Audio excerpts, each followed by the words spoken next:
Hello student, today I want to tell you something about industrial sickness. That you all know in recent time industrial sickness is increased day by day. So I want to explain you about industrial sickness. The problem of sickness has adversely affected on health. It means there is adverse effect of health of a particular industry of an industrial sector in particular level and in economy it is general level. It means it is the problem of particular industry and it is the general problem of an economy that the industries is goes on continuous in sickness conditions. To layman, according to layman, sick units is one which not healthy. It means the industry which is not in the healthy condition, it is known as sick industries. To an investors which keeps dividend, according to investors, the industry which is known as sick industries, which is not provide dividend according to norms and time to time. To an industrialist, a unit which is making losses. It means if I am an industrialist, then according to me, the industry making continuous losses, then it is known as sick industry. Then industry which is not healthy, industry which is not provide dividend time to time, industry which is making losses is known as sick units. According to a banker is institutions which is provide us loans which incur cash losses. It means continuous convert into losses and continuous previous years losses and repeat it frequently और ये continuous जो है आपका repetitions हो रहा है, then this type of industries is known as sick units according to a banker which is continuous in sick conditions. Then what is the definition? A sick unit is that which is incurred cash losses. It means continuous in cash losses of first year and likely to be continuous increasing cash losses. जिस unit में first year के establish होते ही वो loss में convert होती है और continuous उसमें कैश लॉसेस होते हैं and for current year as well as for following years.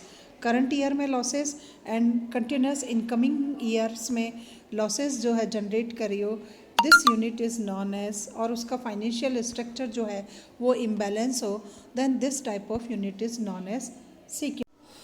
Then what are the main symptoms of industrial sickness? Then first symptoms is there is a shortage of funds. जो भी industrial unit है उसमें sickness को create होने का first जो main powerful symptoms होता है वो होता है कि there is a shortage of fund. Firm के पास फंड की अवेलेबिलिटी नहीं होती है to meet the short term financial ऑब्लाइजेशंस.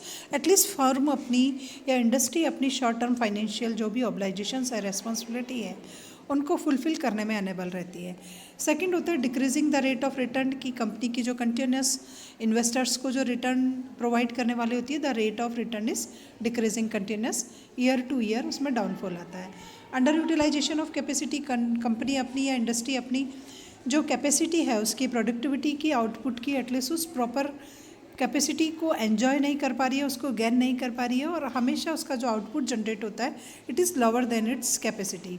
Accumulation of excessive inventories और कंपनी के पास जो क्लोजिंग स्टॉक की क्वांटिटी होती है वो कंटिन्यूस इंक्रीज होती है, then this type of industries is known as sick industry की. जब उसके पास क्लोजिंग स्टॉक जो है वो कंटिन्यूस इंक्रीज होता जाता है, उसका प्रोडक्शन जो है वो टोटल प्रोडक्शंस को वो सेल नहीं कर पाती है.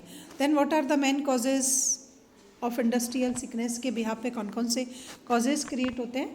फर्स्ट होता है जो फर्स्ट रीज़न है इट इज़ रॉन्ग लोकेशंस, कि किसी भी इंडस्ट्रियल यूनिट को सेटअप करने की एक प्रॉपर लोकेशन होती है जहां उसकी अदर इंस्टीट्यूशंस अदर टाइप्स की इंडस्ट्री का सेटअप होता है ताकि buyer one to another easy going transfer हो सके. अब आउटसाइड द सिटी जब आपकी इंडस्ट्री का सेटअप हो जाता है और वहाँ पर इतना ट्रांसपोर्टेशंस और इंफ्रास्ट्रक्चर फैसिलिटी अवेलेबल नहीं होती है, तो ऐसे रॉन्ग साइड में जाकर के इंडस्ट्री को सेटअप करने से भी आपकी प्रोडक्शंस की डिमांड इतनी हाई नहीं हो पाती है और वो इंडस्ट्री कंटिन्यूस लॉसेज में होती है. उसके बाद सेकेंड आता है टेक्निकल फैक्टर्स, कि उस प्रॉपर पर्टिकुलर इंडस्ट्री में प्रॉपर जो है आप अपडेट टेक्निक को यूज़ नहीं कर सकते हो। जब आप अपडेट टेक्निक को नहीं करते हो तो आपका प्रोडक्शन जो है वो अकॉर्डिंग टू ट्रेंड्स प्रिपेयर नहीं होता है, then your units will be convert into sick industry. उसके बाद है इनएक्सपीरियंस्ड प्रमोटर्स। अपने जिस भी इंडस्ट्री का जिसने सेटअप किया है एटलीस्ट उसको प्रॉपर एक्सपीरियंस नहीं होता है, नॉलेज नहीं होती है, then lack of knowledge industry जो है वो उतना आपको सक्सेसफुल जो है नहीं कन्वर्ट हो पाती है और प्रॉफिट जनरेट नहीं कर पाती है। तो अनएक्सपीरियंस प्रमोटर की वजह से भी इंडस्ट्री जो है वो सिक इंडस्ट्री में कन्वर्ट हो जाती है। उसके बाद है investment in unproductive capital assets. Almost some assets are productive assets and some assets are unproductive assets, जिनको हम नॉन प्रोडक्टिव एसेट्स के नाम से जानते हैं। फॉर एग्जांपल अवर फर्नीचर है, अदर इंफ्रास्ट्रक्चर फैसिलिटीज़ है, वो एसेट्स जो है वो इतना प्रोडक्शंस नहीं दे पाती है। तो ऐसी अनप्रोडक्टिव एसेट्स में जब हाई अमाउंट में इन्वेस्टमेंट कर दिया जाता है तो भी उस इंडस्ट्री में लॉसेज जनरेट होते हैं। लॉन्ग गेस्टेशंस पीरियड और कंटिन्यूस आपका ये लॉसेज अगर कंटिन्यूस चलता रहता है तो ये भी सिचुएशंस आपके लॉस को क्रिएट करती है। उसके बाद है causes achieved sickness. Some factors are internal and other one are external factors है। एक्सटर्नल कॉजेज की कौन से फैक्टर्स है जो आउटसाइडर्स होते हैं but these are responsible for generate industrial sickness. First of all power cutting, की प्रॉपर पावर की सप्लाई नहीं होती है। रिसेंट टाइम में प्रॉपर जो ऑलमोस्ट इंडस्ट्रीज़ होती है वो इलेक्ट्रिसिटी के बिहाफ पे जनरेट की जाती है, और जब किसी इंडस्ट्री में पावर की शॉर्टेज हो जाती है देन प्रॉपर कैपेसिटी का यूटिलाइजेशन नहीं होता और प्रोडक्टिविटी उतनी हाई नहीं हो पाती है जितनी हाई होनी चाहिए थी। तो lack of proper electricity support और या शॉर्टेज ऑफ इलेक्ट्रिसिटी, ये दो रीज़न होते हैं जो प्रोडक्टिविटी को लोअर कर देते हैं और इंडस्ट्री जो है वो सिक इंडस्ट्री में कन्वर्ट हो जाती है। नेक्स्ट आता है erratic support of inputs. Shortage of raw materials, company के पास या इंडस्ट्री के पास प्रॉपर रॉ मटेरियल की अवेलेबिलिटी नहीं होती है, then lack of raw materials, आपकी प्रोडक्शन प्रोसेस सक्सेसफुली ऑपरेट नहीं हो पाती है। लैक ऑफ ट्रांसपोर्टेशन फैसिलिटी, आपने परचेज तो कर लिया है but transportation facility inside the country available नहीं है, सो वहाँ से आपकी इंडस्ट्री तक आप जो है रॉ मटेरियल को नहीं पहुँचा पाते हो। हाई प्राइस, रॉ मटेरियल के प्राइस कंटिन्यूस हाई हो रहे हैं तो आप प्रॉपर क्वान्टिटी में रॉ मटेरियल परचेज नहीं कर पाते हो, then these are responsible for sickness of any industry. Demand and credit restraint. Almost no equal balance of demand and supply. Particular product की डिमांड और सप्लाई में इक्वल बैलेंस नहीं होता है। आप डिमांड को प्रॉपर एस्टिमेट नहीं कर पाते हो और डिमांड से हाई सप्लाई जनरेट कर देते हो या डिमांड के अकॉर्डिंग आपकी सप्लाई जनरेट नहीं हो पाती है, then there is unbalance in supply and demand, sickness is create. Lack of credit facility, particular industry को बैंकिंग इंस्टीट्यूशन, फाइनेंशियल इंस्टीट्यूशन से प्रॉपर क्रेडिट फैसिलिटी अवेलेबल नहीं हो पाती है, and lack of credit facility, आप प्रॉपर आपके demand के according productions जो है वो सप्लाई नहीं कर पाते हो। शॉर्टेज ऑफ एक्सपेंसेस, जो भी एक्सपेंसेस है एटलीस्ट उसको फुलफिल करने के पास आपके पास फाइनेंशियल रिसोर्सेज नहीं होते हैं और इंडस्ट्री अपने एक्सपेंडिचर्स को शॉर्ट करने के चक्कर में प्रोडक्टिविटी को जो है वो लोअर कर देती है। तो ये भी रीज़न होते हैं इंडस्ट्रियल सिकनेस को क्रिएट होने पे। चेंज आउट ऑफ फैशंस, आपने जो प्रोडक्शंस का जो क्लोजिंग स्टॉक प्रिपेयर कर रखा है टोटल ट्रेंड्स चेंज हो जाता है और आपके प्रोडक्शंस के अकॉर्डिंग मार्केट में डिमांड अवेलेबल नहीं होती है, then it is also a reason for create sickness inside the country. Government policies, government जो है कंटिन्यूस इंडस्ट्रियल सेक्टर से रिलेटेड डिफरेंट टाइप्स की पॉलिसीज़ प्रिपेयर करती है एंड पॉलिसी के अकॉर्डिंग भी आपकी कंट्री में इंडस्ट्री में जो है सिकनेस क्रिएट होती है। Change in government policies, government ने टोटल पॉलिसीज़ चेंज कर दी, सपोज टैक्सेशन पॉलिसी चेंज हो गई हो, आपके आउटपुट का कोटा फिक्सेशंस हो गया हो, तो ये भी इंडस्ट्रियल सिकनेस के कारण होते हैं। हाई टैक्स रेट जब आप प्रोवाइड करते हो तो आप प्रॉपर प्रॉफिट जो है डिस्ट्रीब्यूट नहीं कर पाते हो। Lack of government support, government proper support नहीं कर रही है इंडस्ट्रियल सेक्टर्स को, सब्सिडी प्रोवाइड नहीं कर रही है, परमिशन नहीं प्रोवाइड कर रही है, लाइसेंस जो है वो आपको नहीं प्रोवाइड हो रहा है, तो ये भी रीज़न होते हैं इंडस्ट्रियल सिकनेस के कारण। उसके बाद से high authority to large unit की, जो भी आपकी जो है आपको हाई अथॉरिटी प्रोवाइड कर दी गई हो गवर्नमेंट के थ्रू, लार्ज यूनिट को ज़्यादा दे दी गई हो, तो इस जगह से भी सिकनेस क्रिएट होती है। इंटरनल कॉजेज, कुछ फैक्टर्स ऐसे होते हैं जो इनसाइड द इंडस्ट्री क्रिएट होते हैं, उसमें है fault in the planning and construction stage, कि आपने रॉन्ग लोकेशंस और एरिया को चूज़ कर लिया किसी भी इंडस्ट्री के सेटअप के लिए, then it is also create sickness inside the industry. Absence of market analysis, proper market को एनालिसिस नहीं किया और विदाउट एनालिसिस मार्केट आपने जो है अपने प्रोडक्शंस को प्रिपेयर कर लिया, आपने रिसर्च ही नहीं की कि ट्रेंड्स किस स्टाइल का है, प्रोडक्ट का डिमांड की क्या कंडीशंस है, एटलीस्ट उसके बिना नॉलेज के ही अगर आप प्रिपेयर कर लेते हो तो भी इंडस्ट्रियल सिकनेस क्रिएट होती है। अनबैलेंस कैपिटल स्ट्रक्चर, आपका capital structure under capital and over capital both are responsible to create sickness inside the country. एक बैलेंस कैपिटल स्ट्रक्चर्स आप उसको अडेप्ट करिए, अकॉर्डिंग टू रिक्वायरमेंट हो, टोटल आपकी लिक्विडिटी मेंटेन रहे और प्रॉपर वर्किंग कैपिटल और फिक्स कैपिटल को आप मैनेज कर पाओ। उसके बाद नेक्स्ट आता है financial problems, unable to repay, when a industry is unable to repay its loan to any financial institutions then it is also known as sick industries, कि आप कंटिन्यूस आपके जो लोन लिए हुए हैं आप एटलीस्ट उसको आप अपने पेमेंट को पे नहीं कर पा रहे हो, फाइनेंशियल क्राइसिस आ गए हैं, जो भी एक्सपेंडिचर्स आप मार्केट में करते हो एटलीस्ट वो क्रेडिट के भी आप पे कर रहे हो। Lack of financial support from bank और फाइनेंशियल इंस्टीट्यूशन से आपको प्रॉपर सपोर्ट अवेलेबल नहीं हो पा रहा है, फाइनेंशियल क्रेडिट आपको अवेलेबल नहीं हो रही है। उसके बाद है डिफेक्टिव प्लांट एंड मशीनरीज, आपने जो चूज़ किया है आपके प्लांट का किसी पर्टिकुलर कमोडिटी के प्रोडक्शंस के लिए हम पर्टिकुलर प्लांट और मशीनरी को चूज़ करते हैं। Then lack of technical and professional skills, आप में ना तो टेक्निकल स्किल्स है ना आपने कोई प्रोफेशनल स्किल्स जो है हायर कर रखी है, तो इन दोनों के अभाव में आपके प्लांट और मशीनरी को सक्सेसफुली ऑपरेट नहीं किया जा सकता है। देन प्रोडक्शन प्रोसेस में जो है वो लीकेज डिविशंस जो है वो क्रिएट हो जाते हैं। लैक ऑफ टेक्नोलॉजी, आप ऑब्सोलेट टेक्निक को यूज़ कर रहे हो, अभी भी आपने आपकी मशीन को रिप्लेस नहीं किया है, then productivity will lower. Lack of efficient machinery, जो भी अपडेट मशीनरी है, न्यू मशीन है, न्यू टेक्नोलॉजी के अकॉर्डिंग है, उस प्रोडक्शन को सक्सेसफुली ऑपरेट करने वाली मशीन है, एटलीस्ट आप उसका यूटिलाइजेशन अपनी इंडस्ट्री में नहीं कर रहे हो। उसके बाद है हाई मेंटेनेंस की, आपकी मशीन एंड आपके प्लांट की जो मेंटेनेंस है वो कंटिन्यूस हाई टू हाई आ रही है। Then these are causes of industrial sickness. उसके बाद है entrepreneur incompetence, lack of market knowledge की, आप जो इंडस्ट्री आपने सेटअप की है एटलीस्ट उससे रिलेटेड आपको मार्केट की बेसिक नॉलेज अवेलेबल नहीं है, आपकी कम्पिटिटिव स्ट्रेंथ जो है वो लोअर है, आपको अपने कंपटीटर्स की प्रॉपर पॉलिसीज़ के बारे में नॉलेज नहीं है। इनएफिशिएंट प्रोफेशनल स्किल्स, आपने जिस पर्टिकुलर इंडस्ट्री को सेटअप किया है उसके प्रोफेशनल कोर्स या डिग्रीज आपने नहीं लिए और विदाउट प्रोफेशनल स्किल्स आप उस इंडस्ट्री का सेटअप कर सकते हो। और no innovation, there is no innovations additions in your product, वही ट्रेडिशनल मेथड्स, कोई अट्रैक्शंस नहीं है प्रोसेस में, किसी स्टाइल का कोई इम्प्रूवमेंट नहीं है, देन आप अट्रैक्शंस नहीं कर पाते हो अपने प्रोडक्ट को परचेज करने के लिए। उसके बाद है मैनेजमेंट प्रॉब्लम, मैनेजरियल प्रॉब्लम्स भी सिकनेस के लिए रेस्पॉन्सिबल होते हैं। इनएफिशिएंट मैनेजमेंट, आपके बोर्ड ऑफ डायरेक्टर्स जो हैं उनकी एफिशिएंसी प्रॉपर नहीं है, इनएफिशिएंट है, आपके MD, chairpersons etcetera board of directors को बेसिक नॉलेज नहीं है कि इंडस्ट्री को किस स्टाइल से सक्सेसफुली ऑपरेट करना है। लैक ऑफ एक्सपर्टीज़, आपके उसमें बोर्ड ऑफ डायरेक्टर्स में एक्सपर्ट नहीं है, प्रॉपर जिस इंडस्ट्री का सेटअप किया गया उस इंडस्ट्री से प्रॉपर नॉलेज और स्किल्स वाले पर्सनस को आपने बोर्ड ऑफ डायरेक्टर्स में इन्वॉल्व नहीं किया है।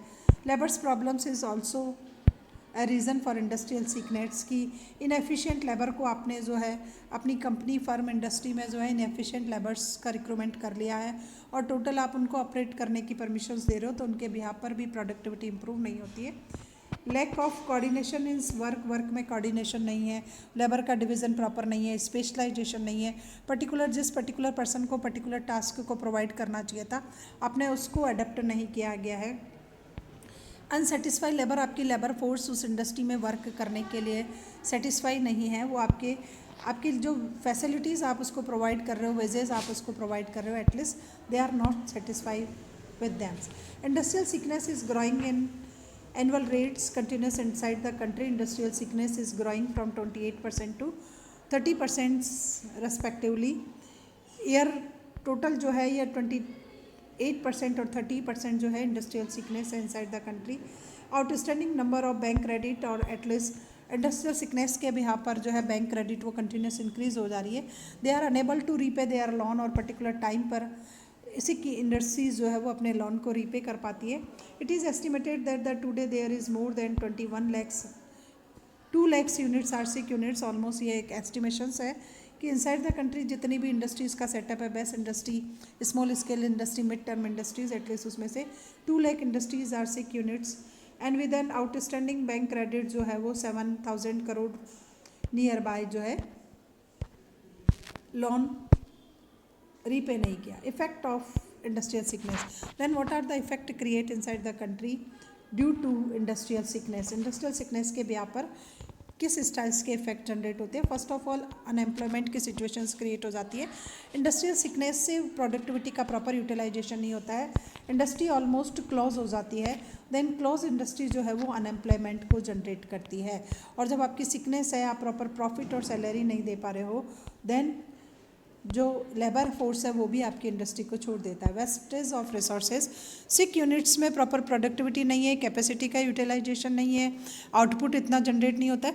देन जो रिसोर्सेज उसमें इम्प्लाई किए गए हैं, human resources, financial resources and natural resources, ये जो रिसोर्सेज हैं एटलीस्ट उनका उसमें वेस्टेज जो है वो जनरेट हो जाता है. Loss of economic and government. Sick unit जो है वो इकोनॉमिक के लिए भी लॉसेज है एंड गवर्नमेंट के लिए भी लॉसेज है, बिकॉज दे डू नॉट पे टैक्स ऑन टाइम. वो इनसाइड द कंट्री गवर्नमेंट को टैक्स पे नहीं कर पाते हैं, गवर्नमेंट को लोन जो है वो टाइम पे नहीं कर पाते हैं. उसके बाद इकोनॉमिक में जो ग्रोथ रेट में उनका कॉन्ट्रीब्यूशंस होना चाहिए था, एटलीस्ट वो कॉन्ट्रीब्यूशंस नहीं होता है. नेशनल इनकम में उनका कॉन्ट्रीब्यूशन नहीं होता है. इंडस्ट्रियल सेक्टर्स के थ्रू जो प्रोडक्शंस जनरेट करना था, एटलीस्ट वो प्रोडक्शन वो इंडस्ट्री जनरेट नहीं कर पाती है. Losses to banks and financial institutions. Financial institutions और बैंक्स ऑल्सो उन पे इफेक्ट जो है वो नेगेटिव्स होता है. बैंक को टाइम पे लोन रिपे नहीं होता है. बैंक को टाइम पर जो है बैंक और फाइनेंशियल इंस्टीट्यूशंस को इंटरेस्ट और लोन जो है उनकी रिकवरी में प्रॉब्लम्स आती है, तो ये उनके लिए भी लॉसेज जनरेट करता है.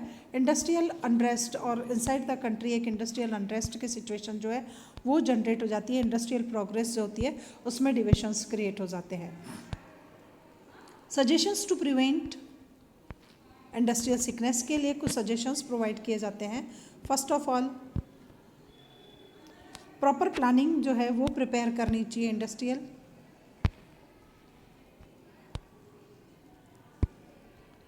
प्रॉपर प्लानिंग इंडस्ट्रियल सेक्टर्स के लिए आपको एक प्रॉपर प्लानिंग है वो प्रिपेयर करनी चाहिए. जो भी आप प्रोजेक्ट इंडस्ट्री का सेटअप कर रहे हो, तो फर्स्ट ऑफ ऑल आप उस प्रोजेक्ट से रिलेटेड टोटल एक बेटर प्लानिंग को फर्स्ट ऑफ प्रिपेयर कर लीजिए. आपको उसकी पूरी प्रोसेस के बारे में नॉलेज हो, प्रॉपर नॉलेज हो कि किस स्टाइल से इस प्लान की स्टेप बाय स्टेप उसको ऑपरेट करना है. Location of project. एटलीस्ट आप अपने प्रोजेक्ट या इंडस्ट्री का सेटअप किस लोकेशन पे करना चाह रहे हो, उसकी नियर बाय मार्केट रीच होनी चाहिए, नियर बाय पब्लिक रीच होनी चाहिए, या कहाँ से आपको resources other resources easy going hire हो सकते हैं, आपको एटलीस्ट ऐसी लोकेशन को चूज़ करना चाहिए. अवेलेबिलिटी ऑफ रॉ मटेरियल की अवेलेबिलिटी कहाँ से होगी, किस स्टाइल से होगी, रॉ मटेरियल इजी गोइंग आपको कहाँ से अवेलेबल हो सकता है, एटलीस्ट आपको वो पहले से सर्च करके फिर उस इंडस्ट्रियल यूनिट को सेटअप करना चाहिए. लेबर फोर्स और टेक्निकल स्टाफ आपको इजी गोइंग वहाँ पर अवेलेबल हो सकता है, या लेबर को हायर करने के लिए आपको ट्रांसपोर्टेशन फैसिलिटी जो है वो लगानी पड़ेगी. और आपका स्टाफ टेक्निक होगा तो एटलीस्ट उसके लिए मिनिमम क्वालिफिकेशन क्या फिक्स करनी है, ताकि जिस स्टाइल की इंडस्ट्री हो उसकी बेसिक नॉलेज वाला टेक्निकल स्टाफ आप अपॉइंट कर सके. Then industrial sickness will be reduce. Proper market analysis. Almost आपको इंडस्ट्री को सेटअप करने से पूर्व इंडस्ट्रियल सिकनेस से अगर बचना चाहते हो तो आपको मार्केट को पहले से ही इवेल्युएट करना चाहिए कि मार्केट में रिवाइवरी फर्म कितनी है, कंपटीटर्स कौन सा, उसके प्रोडक्ट की कॉस्ट ऑफ प्राइस क्या है, मेरे प्रोडक्ट की एटलीस्ट डिमांड कितनी अवेलेबल है. इस प्रकार से मार्केट एनालिसिस के बिहाफ से भी इंडस्ट्रियल सिकनेस को रिड्यूस किया जा सकता है. डिमांड फोरकास्टिंग की. एटलीस्ट आप अपने प्रोडक्ट की डिमांड की प्रॉपर फोरकास्टिंग को इवेल्युएट कर सकते हो कि मेरे प्रोडक्ट की मार्केट में डिमांड जो है वो कितनी अवेलेबल होगी और मैं कितना प्रोडक्शंस करूं कि एटलीस्ट उतना मेरा प्रोडक्ट जो है वो मार्केट में सेल हो सके. तो इसकी भी आपको प्रॉपर बेसिक नॉलेज हो, तभी जा कर के आपके इंडस्ट्रियल सिकनेस को रिड्यूस किया जा सकता है. नेक्स्ट है study of opportunity and threats of environment, कि कौन कौन सी अपॉर्चुनिटीज़ एटलीस्ट अवेलेबल है मार्केट में. एटलीस्ट आपको उन अपॉर्चुनिटीज़ को गेन करने की कोशिश करनी चाहिए एंड थ्रेट्स को आपको रिड्यूस करना चाहिए कि किस स्टाइल से इन थ्रेट्स को रिड्यूस किया जा सके ताकि आपकी इंडस्ट्री को सक्सेसफुली ऑपरेट कर सके. उसके बाद कंज्यूमर टेस्ट प्रेफरेंस, उसकी भी basic knowledge at least industrial sectors में प्रॉपर है. कंज्यूमर के टेस्ट एंड प्रेफरेंस के अकॉर्डिंग आप अपने प्रोडक्ट में इनोवेटिव आइडियाज़ और इनोवेटिव चेंजेस लाइए, ताकि टेस्ट के अकॉर्डिंग और प्रेफरेंस के अकॉर्डिंग प्रोडक्ट प्रिपेयर होगा तो उसकी डिमांड जो है वो आपकी हाई हो सकती है. उसके बाद है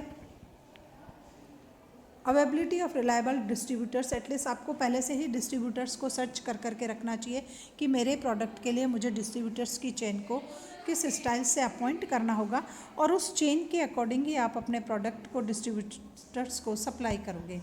नेक्स्ट आता है soft loan for sick units की जो भी सिक यूनिट्स है एटलीस्ट उनको गवर्नमेंट को सॉफ्ट लोन प्रोवाइड करनी चाहिए, लोअर रेट ऑफ इंटरेस्ट पर लॉन्ग टाइम्स के लिए आपको लोन फैसिलिटी प्रोवाइड करनी चाहिए। Avoid for capitalization, over capitalization की सिचुएशन इनसाइड द कंट्री आपकी इंडस्ट्री अवेलेबल नहीं होनी चाहिए, क्योंकि अगर आपकी इंडस्ट्री में ओवर कैपिटलाइजेशन है देन कॉस्ट ऑफ कैपिटल जो है वो आपकी हाई हो जाएगी, और कॉस्ट ऑफ कैपिटल अगर आपने हाई पे किया तो आप अपने लोन को रीपे टाइम नहीं कर पाओगे और एक्सपेंडिचर को प्रॉपर क्वांटिटी में नहीं कर पाओगे।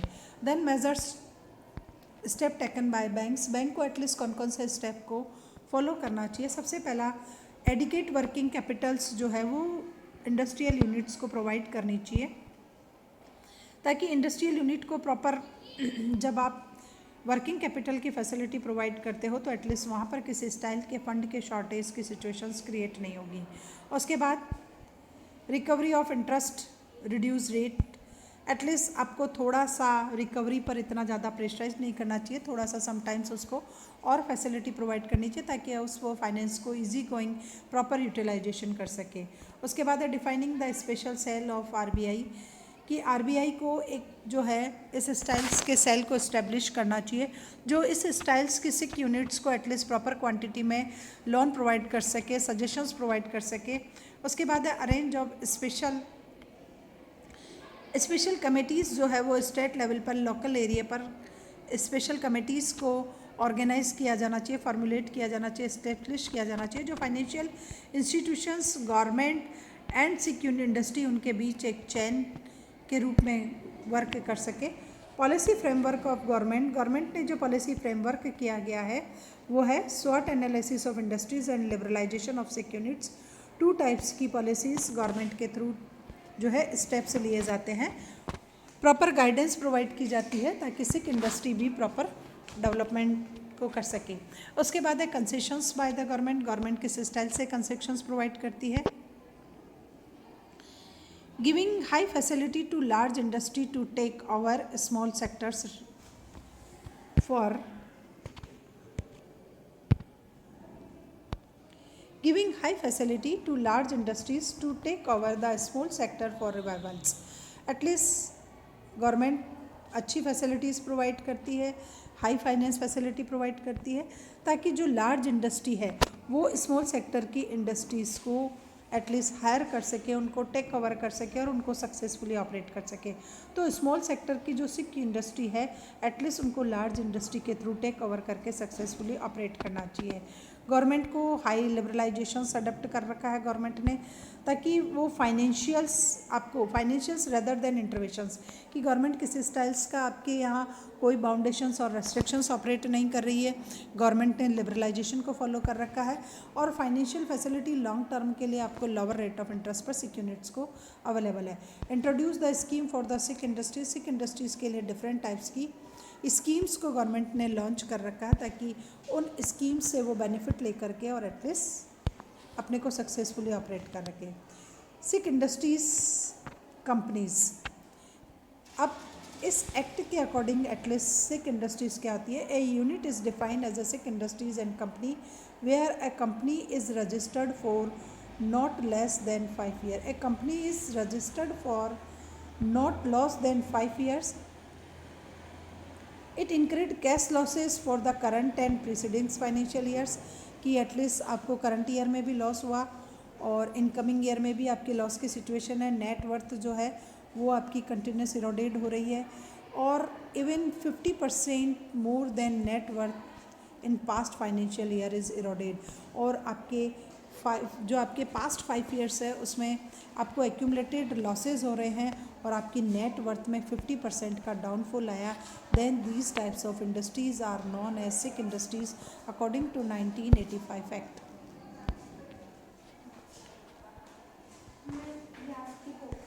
ला बेटा।